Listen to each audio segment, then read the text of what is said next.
오늘 감사함으로 보답하라 할렐루야 제목으로 함께 말씀을 나누기를 원하는데, 오늘은 우리가 맥주감사주일입니다. 맥주감사절은 구약의 3대 절기 유칠초라고 얘기합니다. 6월절, 77절, 초막절. 그러니까 77절을 오순절이라고 얘기하기도 하는데, 그 오순절을 계승한 77절을 계승한 절기가 오늘 이 맥주감사절입니다. 이 맥주절은 이스라엘 백성들이 430년간 이집트에서 노예에 살다가 해방되어졌어요. 그리고 출애굽하게 되어졌죠. 바로 가나안 땅에 들어간 것이 아니라 40년 동안 또 광야 생활을 하게 됩니다. 430년 동안 노예 생활을 했는데, 거기에서 출애굽해가지고 나왔는데 바로 약속의 땅 가나안 땅에 들어간 것이 아니라 또 힘든 광야의 생활을 하게 되어졌던 거지요. 도합 470년 동안 그들은 굉장한 어려움 가운데 있었어요. 그리고 마침내 아브라함과 이삭과 야곱에게 약속하신 가나안 땅에 들어가게 되어졌죠. 그 땅에 들어가서 그들이 씨를 뿌리고 농사를 해서 거둬들였던 그러한 농산물 중에 처음 것을 하나님 앞에 드리며 감사의 예배를 드린 절기가 바로 이 오순절, 77절 맥주절이다라고 하는, 같은 의미예요. 말은 다르지만 오순절, 맥주절, 77절 뭐 다 다르지만 근데 같은 의미다라는 사실이지요. 우리는 이 맥주감사주일을 7월 첫 주에 하나님 앞에 드립니다. 하나의 절반인 이 6개월 동안 하나님께서 함께 해주시고 또 인도해 주신 것에 대한 감사한 마음으로 우리가 이 맥주절을 지키고 있습니다. 형식에 얽매인 감사가 아니라 자원하여 기쁨으로 또 인색함이 없이 최선을 다한 최고의 감사를 하나님 앞에 드리는 귀한 날인 줄로 믿습니다. 할렐루야. 여러분, 지금 우리의 사정이 녹록지가 않지요. 우리가 다 말을 안 해서 그렇지 말로 다 표현할 수 없는 어려움 가운데 있는 분들이 얼마나 많이 있는지 모릅니다. 그런데 이러한 상황에 이렇게 한가롭게 우리가 감사하며 예배할 수 있는가라고 그렇게 말하시는 분들 또한 없지 않아 있습니다. 그러나 그럼에도 불구하고 오늘 우리는 이 믿음의 자리에 나와 하나님 앞에 예배 드리고 있습니다.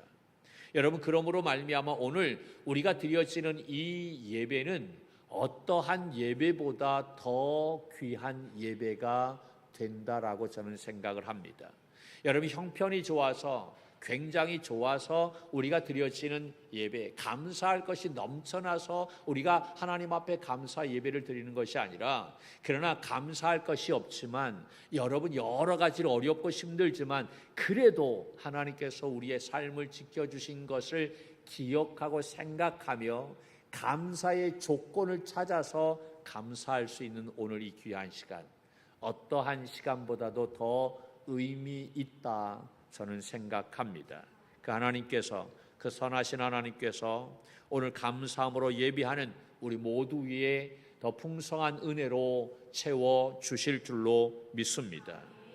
오늘 우리가 드리는 맥주감사는 하나님 여기까지 인도해 주신 것이 은혜입니다 라고 우리가 고백하며 드리는 그러한 날인 줄로 믿습니다. 오늘 성가대 여러분 찬양했는데 그 가사가 얼마나 감동이 되는지 몰라요. 저도 함께 불렀지만 이 가사가 계속 내 마음속에 남아 있어요. 모든 것이 다 감사하지요. 우리가 잘 되지 않은 것도 또한 감사하다라고 그렇게 고백하는데, 정말 그러한 고백이 우리 모두의 고백이 될 수 있기를 축복합니다. 우리가 살아오면서 여러분 받은 은혜 셀 수가 없어요. 우리의 건강도, 우리의 가정도, 우리의 교회도, 우리의 믿음도, 모든 것이 다 하나님의 은혜인 줄로 믿습니다. 제가 죄송합니다.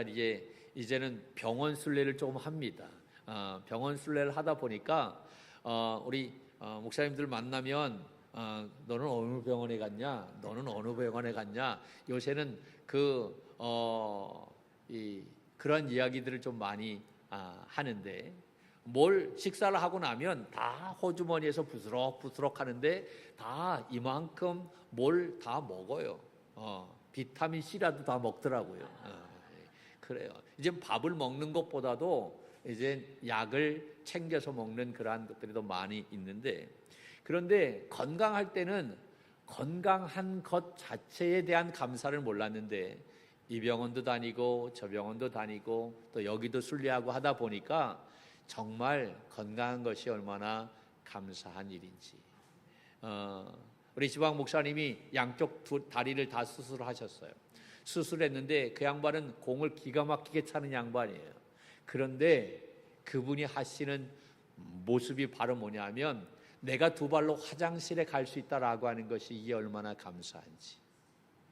그 양반 공을 차면 뭐 날아다니는 양반이에요. 너무 공을 차서 이 연골이 다 해질 정도가 되어졌던 그러한 모습인 것 같은데, 그런데 두 연골을 다 수술하고 한 달 동안 휠체어 타고 자기 혼자 화장실 못 가는데 그게 얼마나 고통스러운지, 내 두 발로 화장실을 갈 수 있다라고 하는 그 자체, 그것은 엄청난 감사합니다. 그런데 평범한 것을 우리가 감사로 여기지 못하는 경우가 너무나 많다라고 하는 거지요. 할렐루야. 여러분, 오늘 우리가 이 자리에 있다라고 하는 것 하나만으로도 감사한 일인 줄로 믿습니다. 제가 좋아하는 찬양이 있어요. 제가 서저 때 설교 준비하면서 여러 가지 책을 보면서 흥얼흥얼거리는 그러한 노래 가운데 하나가 이 노래입니다. 모든 것이 은혜, 은혜, 은혜, 한없는 은혜, 내 삶에 당연한 것 하나도 없었던 것을, 모든 것이 은혜, 은혜여소. 아멘. 여러분도 아멘이십니까?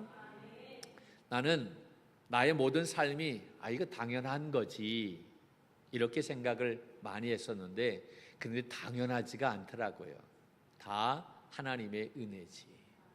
여러분, 우리가 부모님으로부터 받은 그러한 놀라운 축복, 우리가 때로는 그렇잖아요. 부모님 앞에 대들면서 해준 게 뭐가 있습니까? 라고 얘기하잖아요. 그냥 한 방이 아니라 두 대도 맞아도 신통치 않을 그러한 말을 많이 했는데, 그렇잖아요. 왜 해준 것도 없어요. 건강한 모습으로 태어나게, 이 세상에 존재하게 해주신 것만으로도 귀한 것인데 우리가 그것을 잃어버릴 때가 너무나 많다라고 하는 것이요. 여러분, 오늘 말씀에 보면 시편 기자는 한 가지 질문을 합니다. 그 질문이 바로 뭡니까? 내게 주신 모든 은혜를 내가 무엇으로 보답할까? 라고 합니다. 여러분, 이 질문이 우리 모두의 질문이 될 수 있기를 저는 축복합니다. 할렐루야. 그러면서 그가 대답을 하는데 뭐라고 대답하냐면 14절에 이렇게 이야기합니다. 그 대답이 이거예요. 14절 같이 볼까요? 시작. 여호와의 모든 백성 앞에서 나는 나의 서원을 여호와께 갚으리로다. 아멘. 그가 뭐라고 대답하냐면 나는 나의 서원을 여호와께 갚으리로다 라고 대답했어요. 여러분, 이것은 하나님께서 베푸신 모든 은혜에 대한 감사와 헌신을 내가 실제 행동으로 갚아드리겠다라는 이야기입니다. 여러분, 우리도 하나님께서 베풀어 주신 은혜에 나의 서원을 여호와 앞에 갚아드리는 우리 믿음의 종들이 될 수 있기를 주님의 이름으로 간절히 축복합니다. 기도 가운데 서원 기도가 있어요. 여러분, 제가 목사가 된 것도 우리 부모님의 서원 기도로 말미암아 목사가 됐어요. 그래서 저는 우리 자녀들을 낳을 때 서원 기도하지 않았어요. 제가 그 서원 기도로 말미암아 목사가 된 것, 그것이 굉장한 많은 고민거리였기 때문에. 여러분, 서원 기도는 한번 서원하면 갚아야 돼요, 갚아야 돼요? 갚아야 돼요. 그게 무서운 거예요, 서원 기도가. 내가 이것을 하겠다, 하나님 이것을 하겠으니 하나님 나에게 축복 주십시오. 우리 부모님이 계속 딸들만 낳으니까 뭐라고 기도? 하나님 이번에 아들 낳으면 하나님 앞에 바치겠습니다. 그래, 제가 태어났어요. 그럼 바쳐야 될까요, 말아야 될까요? 예, 여러분 바치세요. 예, 저는 그렇게 기도 안 했어요. 왜 부모님의 서원 기도로 말미암아 내가 목사가 되어야 되느냐라고 하는 거지. 이게 굉장한 큰 고민거리였던 거예요. 목사가 되기가 이게 쉽지 않잖아요. 그 길이 쉬운 길이 아니잖아요. 그래서 우리 자녀들에게는 나와 같은 그러한 길을 가지 않기 위해서 제가 서원의 서자도 꺼내지 않았어요. 하나님 감사합니다. 주시면 잘 키우겠습니다. 근데 큰 녀석이 이 길을 가고 있어요. 참, 그렇죠? 그래요. 이 서원 기도, 이 시편 기자는 내가 나의 서원을 하나님 앞에 갚겠다. 내가 이렇게 서원했다고 한다면 그것을 말로만 하는 것이 아니라 행동으로 내가 갚겠다라고 대답하는 거예요. 여러분, 어떠한 사람이 그 하나님의 은혜에 감사하며 살 수 있을까? 오늘 이 말씀 속에서 우리에게 주는 교훈은 여러분, 받은 은혜를 기억하는 사람이 진짜 감사하는 사람이다 라는 거예요. 여러분, 우리가 뭔가를 말을 해놓고 그리고 부도수표내는 경우가 얼마나 많이 있어요. 말은 해놓고 행동을 따라가지 않는 그러한 모습이지요. 여러분, 우리가 감사해야지 말은 합니다. 그런데 실제적으로 우리의 삶 속에 감사가 없어요. 왜 감사가 없을까? 오늘 이 말씀을 통해서 우리에게 주시는 교훈이 바로 뭐냐면, 감사는 어디에서부터 시작되느냐? 기억에서부터 시작된다라고 하는 거예요. 이스라엘 백성들이 광야에서 원망했던 이유가 바로 뭐냐? 하나님께서 그들에게 베풀어 주셨던 그 은혜를 기억하지 않았기 때문이다라고 하는 거예요. 여러분, 왜 하나님께서 우리에게 이 안식일을 주셨는지 아십니까? 왜 맥추절이라고 하는 절기를 주셨는지 아세요? 6월절, 7.7절, 오순절, 여러 가지 많은 절기를 우리에게 허락해 주셨는데, 그러한 절기를 주시고 주일을 안식일을 지키라라고 말씀하신 그 이유는 그 안식일날 주님 앞에, 하나님 앞에 나와 예배하면서 지금까지 베풀어 주셨던 그 하나님의 은혜를 기억하라라고 하는 거예요. 이 절기를 지키면서 기억하라라고 하는 거예요. 우리가, 여러분, 부모님 돌아가시면 추도 예배 드리죠. 그 추도 예배를 통해서 우리가 하는 것이 바로 뭡니까? 그분이 우리에게 말씀해 주셨던 것을 뭐 하는 거예요? 기억하는 거예요. 이 기억이 굉장히 중요하다라고 하는 거예요. 진짜 감사는 어디에서부터 시작되느냐? 기억에서부터 시작된다라고 하는 거예요. 감사는 많은 것을 가진 사람이 감사하는 것이 아니에요. 많이 받은 것을 기억하는 사람이 감사하는 사람인 줄로 믿습니다.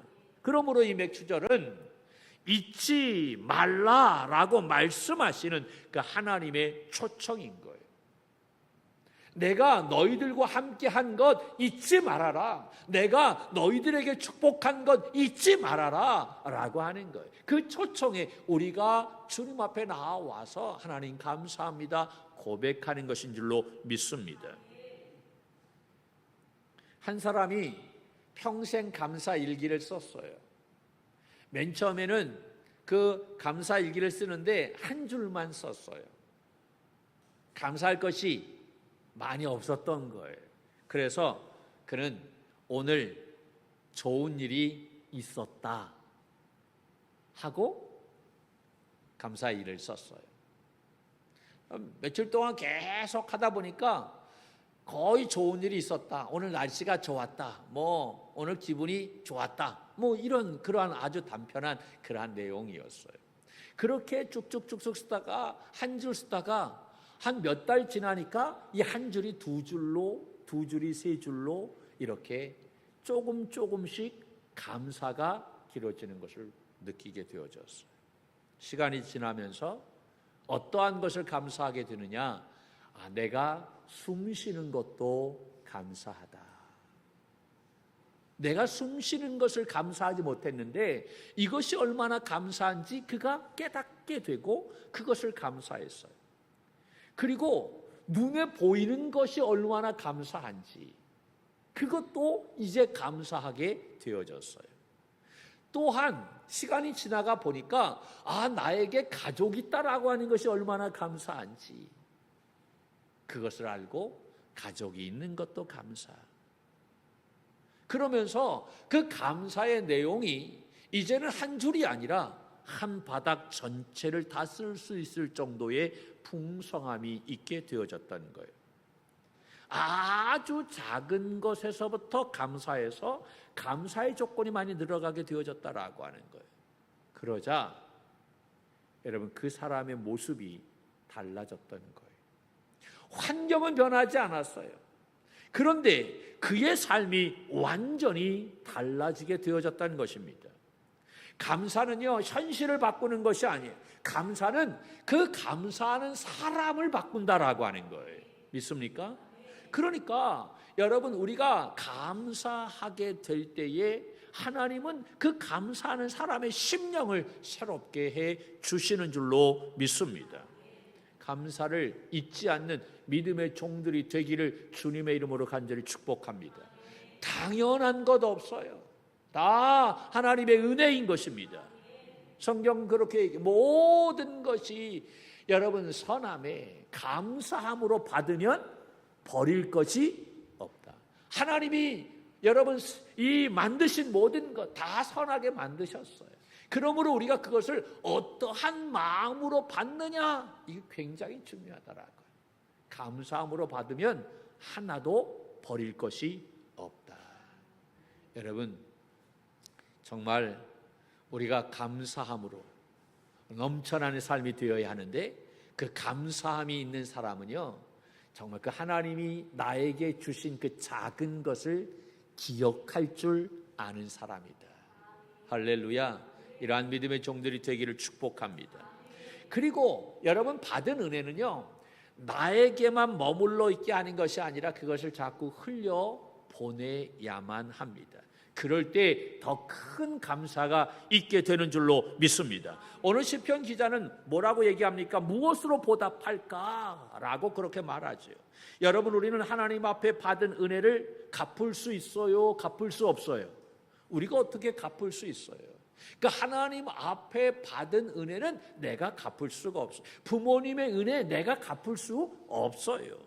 그런데 그 하나님께서 우리에게 요구하시는 것이 딱 하나 있는데 그것이 바로 뭐냐? 야, 내가 너에게 베푼 은혜를 네가 기억하느냐? 네가 알아? 그렇다고 한다면 그 받은 은혜를 너에게만 머물러 있게 하지 말고 그거를 흘려보내. 네 주변의 사람들에게 좀 흘려보내라고 하나님께서 우리에게 요구하신다라고 하는 거예요. 여러분 은혜는 저수지가 아니에요. 저수지는 뭡니까? 물을 가두어 놓는 것이지요. 은혜는 강물입니다. 흘려보내야만 되는 거예요. 할렐루야. 멈추게 되면 물은 썩게 되어 있어요. 흘려보내야만 되는 것입니다. 교회도 마찬가지. 감사만 하는 교회가 아니라 감사를 전하는 교회, 감사를 흘려보내는 교회, 그러한 성도가 되어야 하는 줄로 믿습니다. 여러분 사회는 물이 들어오기만 합니다. 나가지 않아요. 여러분 그 사회는요 그래서 거기에 생명이 없다라고 하는 사실이지. 그러나 갈릴리 호수는 물이 들어오기도 하고 나아가기도 해요. 그것이 사해로 쭉 나아가게 요단강을 거쳐서 사해까지 가게 되는데 그 갈릴리 호수는 물이 들어오고 물이 빠집니다. 그러니까 그 안에 엄청난 생명이 살아 역사하고 있는 거예요. 우리의 신앙도 마찬가지. 받기만 하면 우리는 메마를 수밖에 없어요. 나누기 시작하면 살아나게 되는 줄로 믿습니다. 받은 은혜를 흘려보내는 믿음의 종들이 되기를 주님의 이름으로 간절히 축복합니다.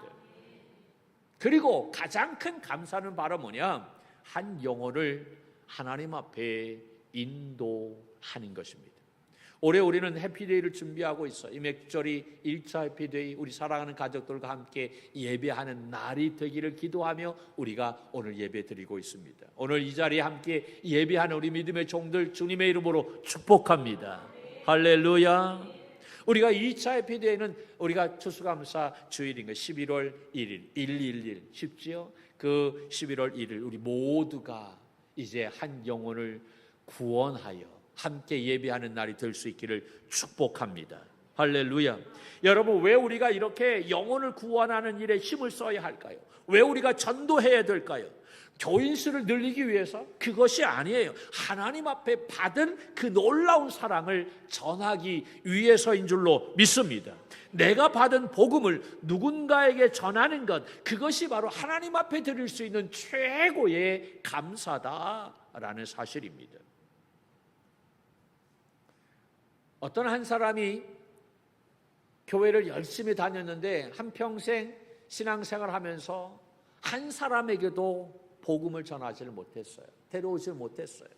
그런데 마음에 좀 걸림이 있어서 어떻게 해야 되나, 나는 말도 못하는데, 그러다가 용기를 내서 자기의 직장 그런 사람에게 복음을 전했어요.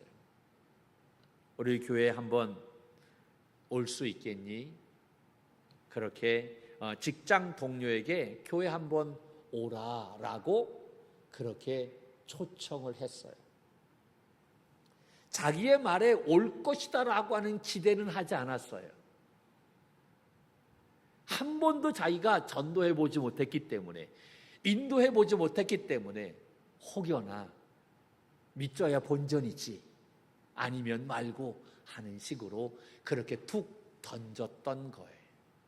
그런데 어머, 그 직장 동료가 그 친구의 말을 듣고 그 교회에 갔어요. 그리고 신앙생활 하기로 결단하고 예수를 믿게 되어졌어요. 그런데 놀라운 일은요, 시간이 가면서 그 분이 교회에 나오면서 그의 가족을 다 데리고 나왔어요. 그리고 그의 자녀들이 나중에는 선교사로 가게 되어졌어요. 그래서 오지에서 그 어려운 나라에 가서 그 어린 아이들을 정말 위해서 헌신하는, 그래서 그 지역의 많은 아이들이 예수 믿게 되는 놀라운 역사가 일어나게 되었다라고 하는 거예요. 여러분, 그 사람은 그냥 한 사람을 초청해가지고 그렇게 왔는데, 그런데 그 한 사람을 통해서 그의 가족이 구원받게 되고 그의 자녀가 선교사가 되고 그 선교사로 나아가서 그 오지에 있는 그 정말 어려운 그 가운데 있는 아이들을 구원해내는 엄청난 역사를 이루게 되었다라고 하네요. 여러분, 우리는 결과를 만드는 사람이 아니에요. 우리는 그저 순종하는 사람입니다. 순종하면 하나님께서 역사해 주시는 줄로 믿습니다. 이 맥주감사절에 하나님 앞에 드릴 감사가 무엇일까요? 우리가 감사해서 헌금하는 것도 중요하지요. 감사 예배를 드리는 것도 중요합니다. 그러나 하나님이 가장 기뻐하시는 감사는, 하나님, 저도 이제 한 영혼을 품겠습니다 라고 결단하는 것인 줄로 믿습니다. 하나님께서는 우리에게 가장 큰 선물인 예수 그리스도를 우리에게 주셨어요. 그 은혜를 받은 우리가 할 수 있는 최고의 감사는 한 영혼을 주님께 인도하는 것인 줄로 믿습니다. 이번 맥주감사 주일을 통해 우리 모두가 한 사람의 이름을 품고 기도하며 그 영혼을 주께로 인도할 수 있는 우리가 되기를 간절히 바랍니다. 우리의 감사가 우리 교회 안에서만 머물러 있는 것이 아니라 세상으로 흘러가야 될 줄로 믿습니다. 받은 은혜를 기억할 줄 아는 감사, 받은 은혜를 흘려보낼 줄 아는 나누는 감사, 한 영혼을 주님께로 인도하는 감사. 여러분, 이것이 하나님께서 기뻐하시는 맥주 감사의 삶이다라는 것입니다. 이 놀라운 은혜가 우리 모두에게 함께하기를 주님의 이름으로 간절히 축복합니다.